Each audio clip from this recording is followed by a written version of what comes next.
Hello everyone, and welcome back to another Hard Count podcast. And today we're going to be going over three teams that I think are going to disappoint and underwhelm expectations this year. So let's get right into it with the first team. I've got the New England Patriots, and the reason that I have them, Vegas has them at 9.5 wins this year, and I think this number is actually closer to 7. And there's a couple of reasons for this. So let's go over first what they lost and what they added. The Patriots this offseason, we all know they lost Tom Brady to the Buccaneers, and that was a huge loss for them. They lost Kyle Van Noy, Duron Harmon in the secondary, Danny Shelton, Jamie Collins, and they only added Damiere Byrd and Bo Allen. So my question is that really going to sustain the success you had last season? You lost so many key guys on that defense and replaced it with a backup receiver and a nose tackle that really isn't going to do much. So I think we all know Brady is gone, and that means Jarrett Stidham is the new quarterback in New England. And I'm not a huge fan of this. I know they added Brian Hoyer to that quarterback room. It'll give Stidham some competition. So I think that's a good move from them, but I really don't think it's going to do much. You still got both of them who I think stink. In the snaps Stidham played last year, he had the 56th highest accuracy rating of quarterbacks. And there was only 57 quarterbacks that started games last year. So that, of course, is not good. But as we know in this league, I think a bad quarterback often means a team that doesn't have as much success as they would hope, because quarterback play is the most important play, and as it is the most important position. So I think that's definitely a really big thing for this team, and we'll have to see how Brady is able to use Stidham. He seems to be confident that Jarrett Stidham can do something with this team. I know some people speculate that they're looking to tank for Trevor Lawrence next season. I'm not a big proponent of this. I don't think that this is something that the Patriots are doing, but it is possible. But for now, they seem confident with Jarrett Stidham. But now let's take a look at that defense that I think everybody thought was one of the best of all time at the beginning of last season. They were unbelievable, shutting out teams and just blowing them out. But I really don't think it's going to be the same defense. I mean, I expect heavy aggression from that defensive line. I think they relied too much on turnovers last year, as they were first in turnover margin, and then they were second in fumble recovery percentage. I don't expect that to be the same this year. They lost 3 of 7 starters in that front seven. And I think it's going to be a weak front seven to start that year. I mean, that linebacker core I'm not a big fan of, and the front line I'm not a big fan of either. So again, I expect heavy aggression from the defensive line. We know the secondary is still intact, and I think that's the bright spot for this team. So that's the one thing to look out for. How far can that secondary take them? Because it was very, very good last year, and it didn't really lose too much this year. But I think a major issue last year also was the offensive skill positions. Wide receivers were not able to get separation at all, as many people were saying. And your top guy is now an aging Julian Edelman who doesn't have his QB to throw to him anymore. He's got Jarrett Stidham. So now you got wide receivers that aren't able to separate. Jarrett Stidham's going to be having to throw into tight windows. He clearly is not able to do that, as I stated before, 56th of 57 in terms of accuracy rating. So I just don't see how this offense works at all. This O-line group also may regress. The Patriots lost their offensive line coach. And then, not to mention that, they have the most difficult schedule in the league. I think it's super unfavorable for them. They have 2 tough games in Kansas City and Denver right before their bye, and then right after their bye, they have a gauntlet. San Francisco, at the Bills, at the Jets. They play the Ravens, at the Texans, the Cardinals, and then at the Chargers. I think that's a very difficult stretch of games there for the Patriots.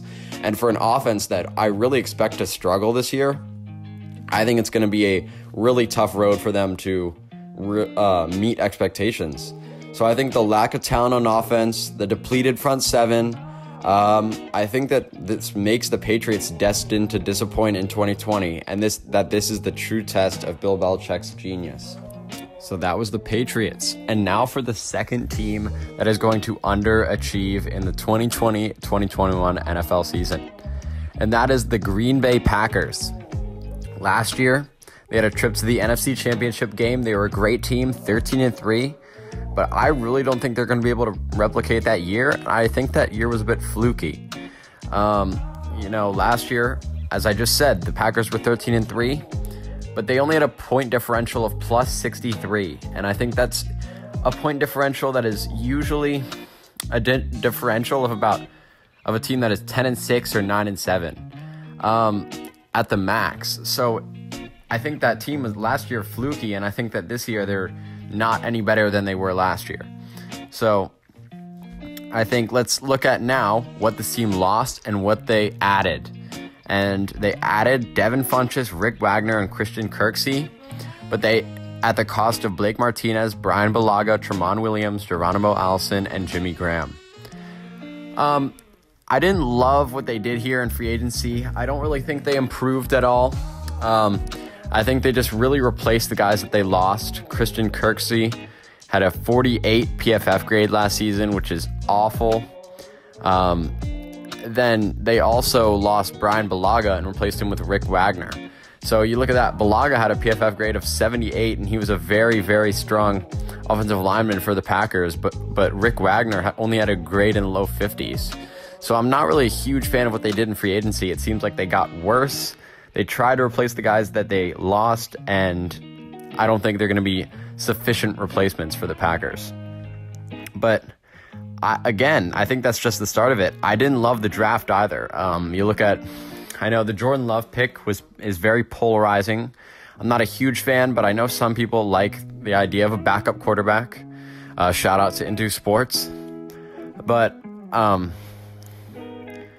I just don't see that pick really helping out the Packers this year. I mean, and then in the second round, they added A.J. Dillon. Not a fan of this pick either. He's probably going to be a third-string running back. They already have Aaron Jones, who's one of the best backs in the league. And then they already have one of the best backups in Jamal Williams, too. So I don't really know what the Packers were doing here. They're going to get a third-string running back out of this guy, another guy that probably is not going to play this year very much at all. And then, again, they missed on the third pick, in my opinion, also. Josiah DeGuara, a backup tight end.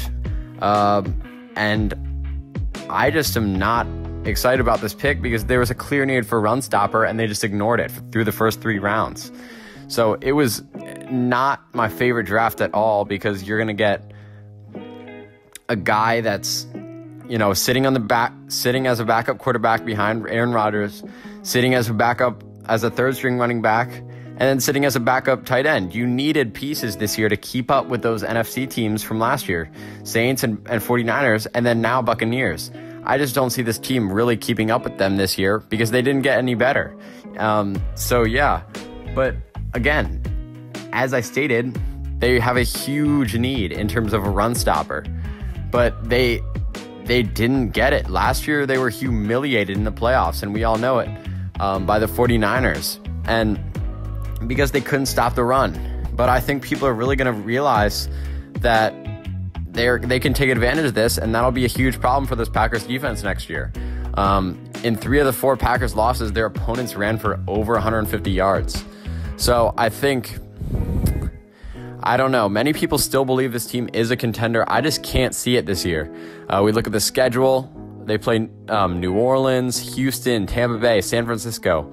And I think the division is tougher. As I talk about in my last video, I think the Lions are much better. I think that the Bears are going to be all right. And the Vikings are always a tough team. So we'll definitely see. But, I mean, don't get me wrong. There are some very strong points on this team as well. The Smith brothers, very promising secondary, includes Darnell Savage, Adrian Amos, and Jair Alexander.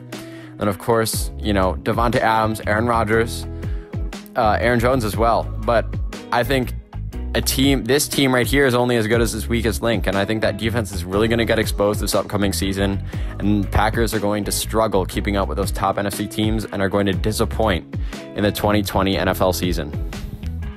Okay, so let's get into my third and final team here, and that is the Buffalo Bills. And I know a lot of people, I think, might be really surprised here. I know a lot of people love this team. Some see them as a top 3 team in the AFC conference.